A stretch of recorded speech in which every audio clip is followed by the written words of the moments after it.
Palabra y vida. Con el padre Manuel Horta, desde Sevilla.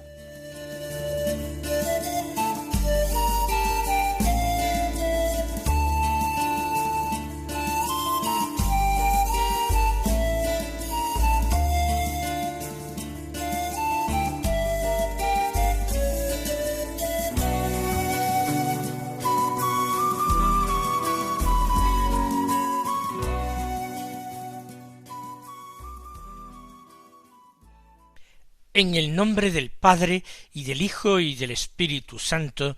Amén. Alabados sean Jesús y María.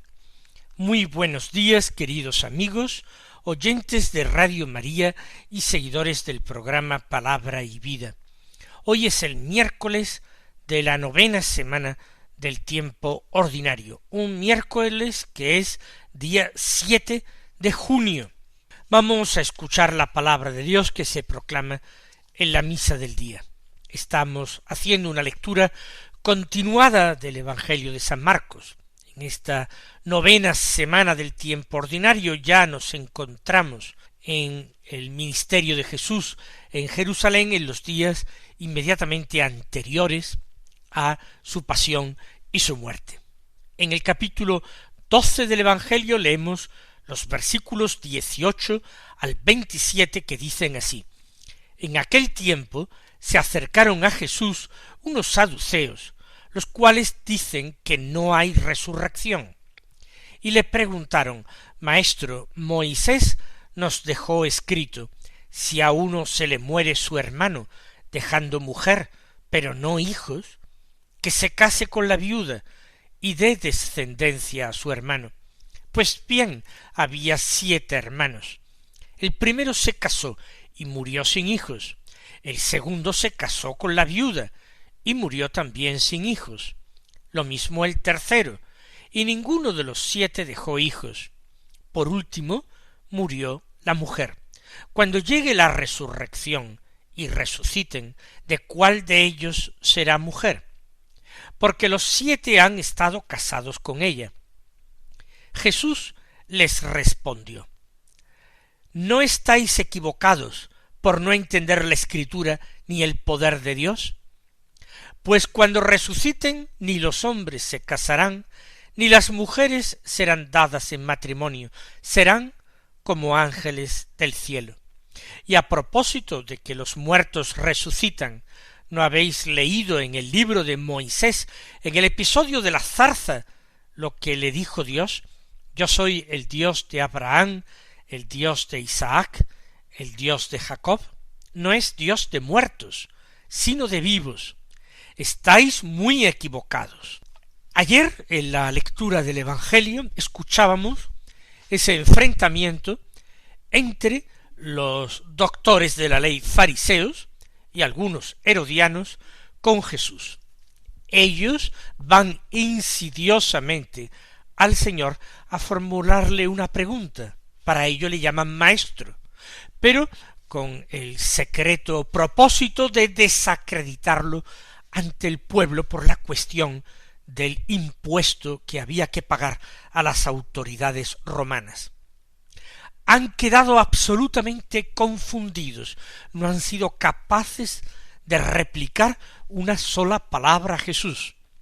Ellos que se jactaban de sagacidad, de astucia, ellos que se creían llenos de sabiduría y de inteligencia, han tomado conciencia de hasta qué punto el Señor era un verdadero maestro y estaba incluso en estas lides dialécticas infinitamente por encima de ellos.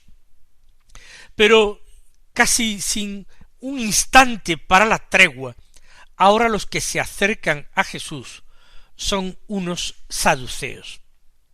Puede ser que fueran doctores de la ley saduceos, no había muchos, pero los había también. Puede que fueran algunos de los llamados ancianos del pueblo que pertenecían en su inmensa mayoría a esa secta o grupo de los saduceos. San Marcos dice muy brevemente de ellos que afirman que no hay resurrección, no creen en la resurrección de los muertos. De alguna manera los saduceos tienen creencias muy tradicionales y son enemigos de esas novedades teológicas que ciertas corrientes en Israel, entre ellas los fariseos, han introducido. La primera religión de Israel, desde tiempos de los patriarcas, no había una clara conciencia de una existencia post-mortem. Más aún, las ideas que había acerca de ella eran muy confusas y muy incompletas.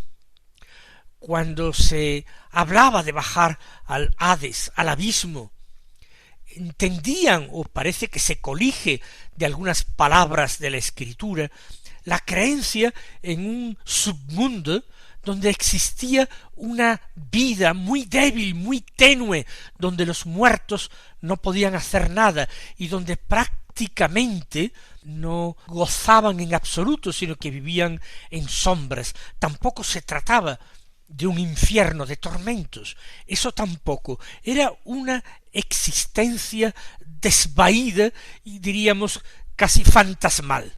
De hecho, los saduceos establecen su confianza y ponen el fundamento de su propia moral, por una parte, en la creencia de que Dios premia, recompensa o castiga en esta vida.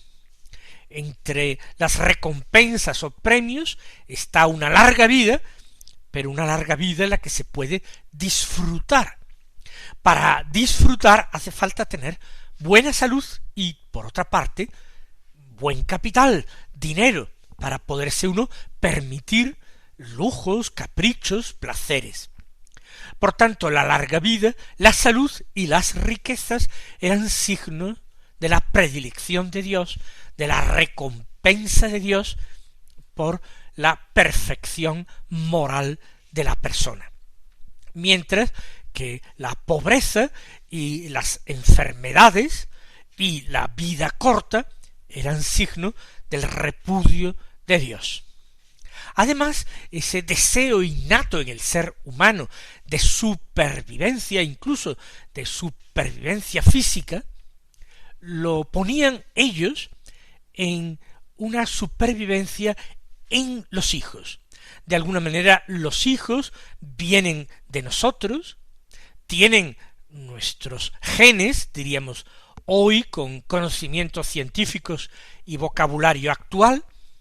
Los hijos son una prolongación de la vida de los padres, de tal manera que otro signo de la predilección de Dios consiste en la fecundidad, en la abundancia, en el número de los hijos, en los cuales uno se perpetúa los siglos venideros.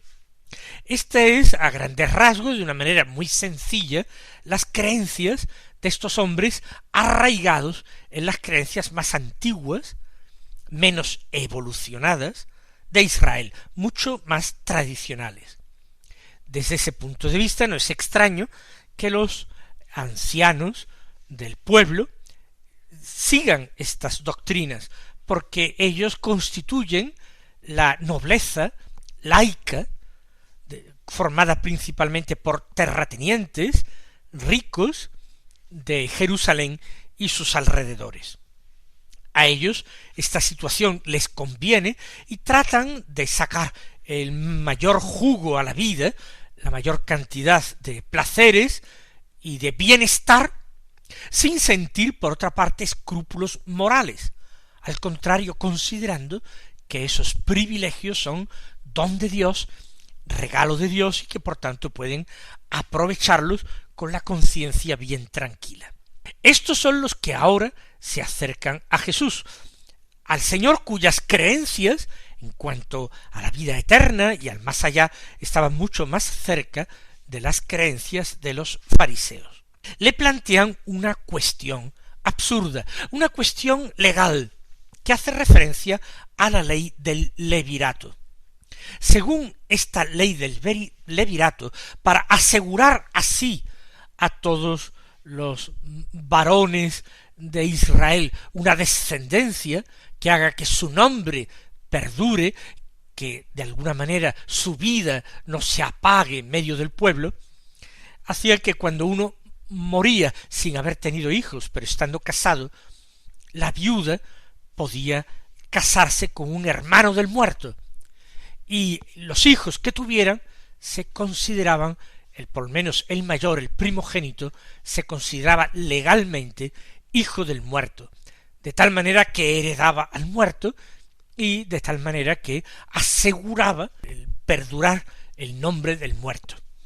Esta ley del levirato es la que ellos traen a colación en la pregunta que le hacen a Jesús. Maestro, Moisés nos dejó escrito: si a uno se le muere su hermano dejando mujer, pero no hijos, que se case con la viuda y dé descendencia a su hermano. Ya lo hemos explicado, se trata de una ficción legal para, por una parte, tuviera efectos económicos, mantener intactas las herencias, las propiedades dentro de una familia. Aunque todo el mundo sabía que biológicamente los hijos de la viuda eran de su nuevo marido, de su antiguo cuñado, sin embargo legalmente era hijo de su primer marido. Pues bien, esto lo dijo Moisés, y se aferran a esta norma de la ley de Moisés. Pero para llegar a un absurdo y para poner al Señor en una dificultad que les parece a ellos insalvable.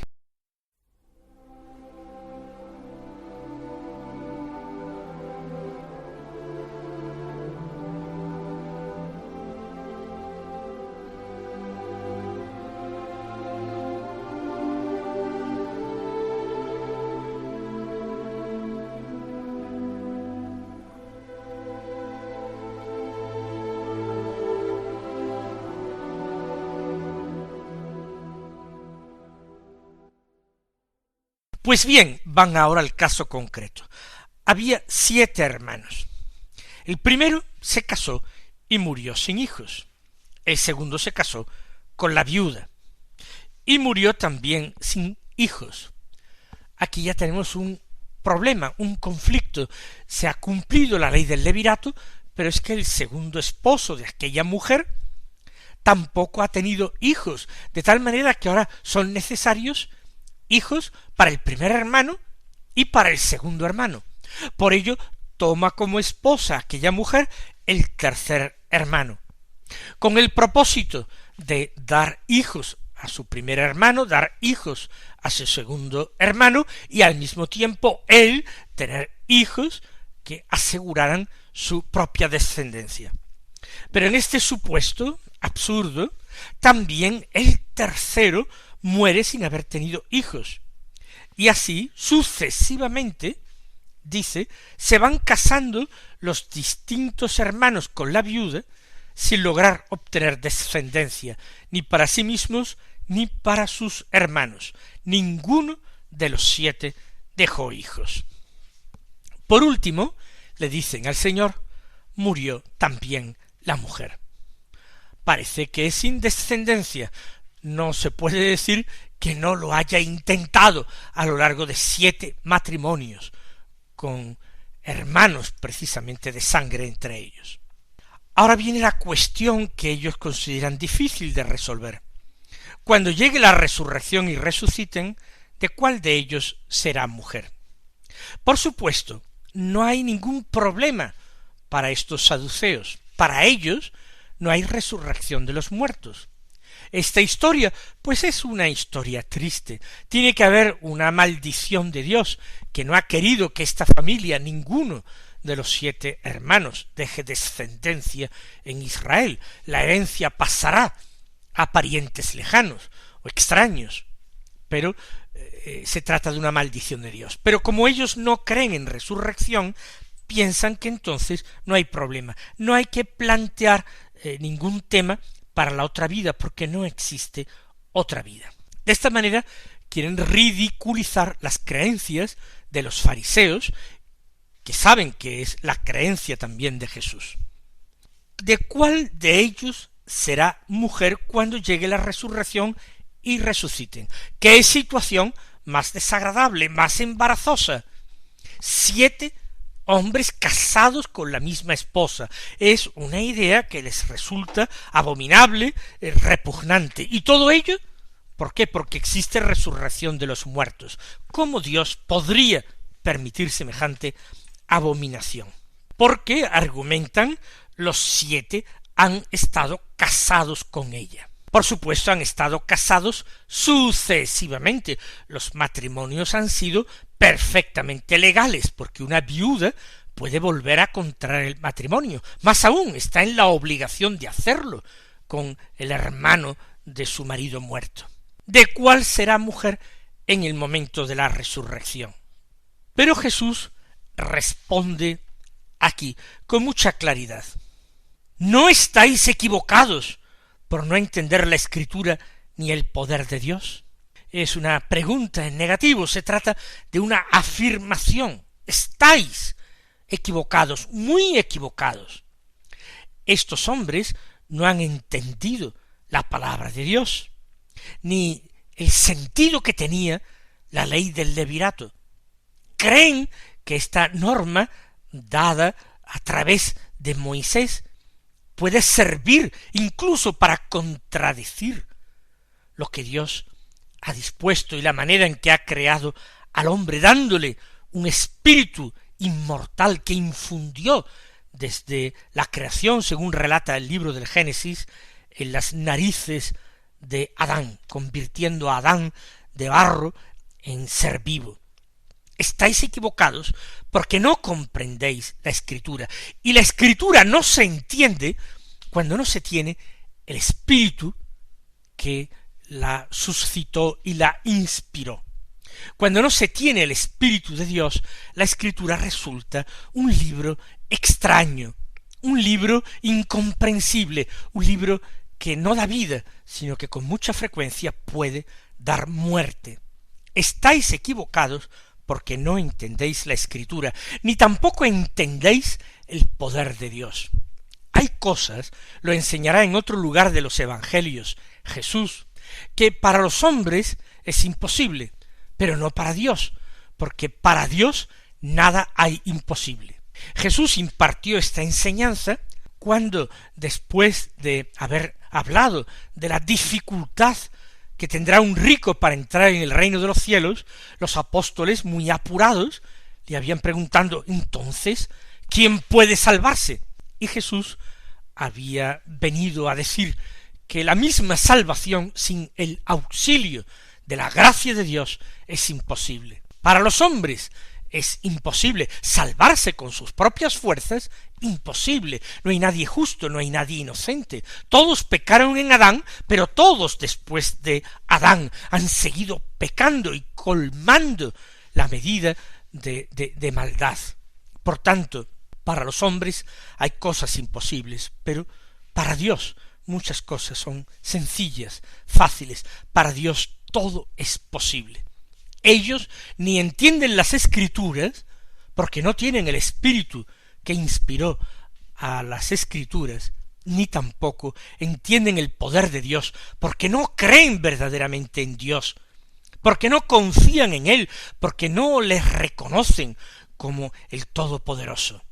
Y ahora Jesús explica, pues cuando resuciten, para Jesús no es cuestión poner en duda la resurrección. Por eso lo da como un hecho que no tiene que demostrar ni que probar. Cuando resuciten, porque resucitarán, eso es claro en la enseñanza de Jesús, cuando resuciten ni los hombres se casarán, ni las mujeres serán dadas en matrimonio. El matrimonio, la pareja y todas las normas dadas en relación a la familia, a los hijos, a la generación, a las herencias, a los repartos de heredades, todo eso pertenece a esta vida, a este mundo. Pero en el más allá de la resurrección, nada de eso tiene sentido.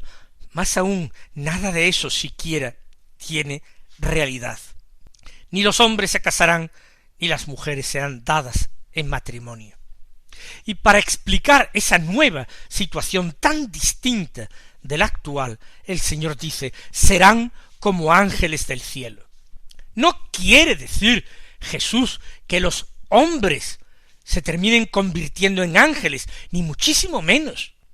Los ángeles son espíritus puros, carentes de cuerpo, de materialidad. Pero los seres humanos son espíritus encarnados, son cuerpos y almas fusionados, inseparablemente unidos. Sin embargo, en la muerte, y ese es el castigo del pecado, el cuerpo y el alma se separan. El alma puede volar a Dios, pero el cuerpo muere. El hombre puede esperar de la salvación de Dios que la Trinidad Santísima decretó y que realizó la segunda persona, el Verbo, el Hijo de Dios. Puede esperar el hombre que Dios le salvará enteramente, no solamente su alma, sino que salvará a los hombres, es decir, almas y cuerpos. Hay una resurrección de los muertos, así como hay una inmortalidad del alma espiritual. Los hombres serán en el cielo como ángeles. Mucho más claramente esto antes de la resurrección, porque serán espíritus separados, por tanto nada que ver con la carne, ni siquiera la carne gloriosa, espíritus separados. Pero después de la resurrección tampoco. ¿Por qué? Porque se trata de unas nuevas relaciones, un nuevo mundo, nuevos cielos, nueva tierra. Es la Jerusalén del cielo. Y la realidad del matrimonio, orientada a la generación, la fecundidad, nada de eso es necesario en el más allá. En este sentido Jesús dice, serán como ángeles del cielo. Y a propósito de que los muertos resucitan, ¿no habéis leído en el libro de Moisés, en el episodio de la zarza, lo que dijo Dios? El libro de Moisés se refiere a la Torá en general, los 5 primeros libros de la Escritura que nosotros llamamos el Pentateuco. Esa es la Torá, ese es el libro de Moisés. Concretamente se refiere Jesús a el libro del Éxodo, donde se presenta el episodio de la zarza ardiente. ¿No habéis leído en el libro de Moisés, en ese episodio de la zarza, lo que Dios dijo? Yo soy el Dios de Abraham, el Dios de Isaac, el Dios de Jacob. No es Dios de muertos, sino de vivos. Dios no dijo a Moisés, yo soy el Dios que tuvo Abraham, el Dios que fue de Abraham. No soy el Dios que fue de Isaac, el Dios que fue de Jacob. Yo soy el Dios de Jacob. ¿Por qué? Porque Jacob vive. Soy actualmente el Dios de Isaac, porque Isaac vive. Soy ahora el Dios de Abraham, porque Abraham vive. No es Dios de muertos, nuestro Dios, sino de vivos. Ni hay contradicción ni error alguno en lo que Dios dice y proclama. Estáis, y así termina el Señor, muy equivocados, mis queridos hermanos, que nosotros no nos apartemos nunca de la verdad. El Señor os colme de bendiciones y hasta mañana si Dios quiere.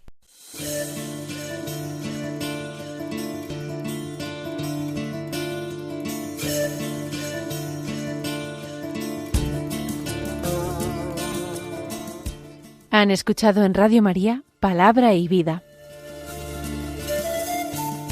un programa que dirige el Padre Manuel Horta.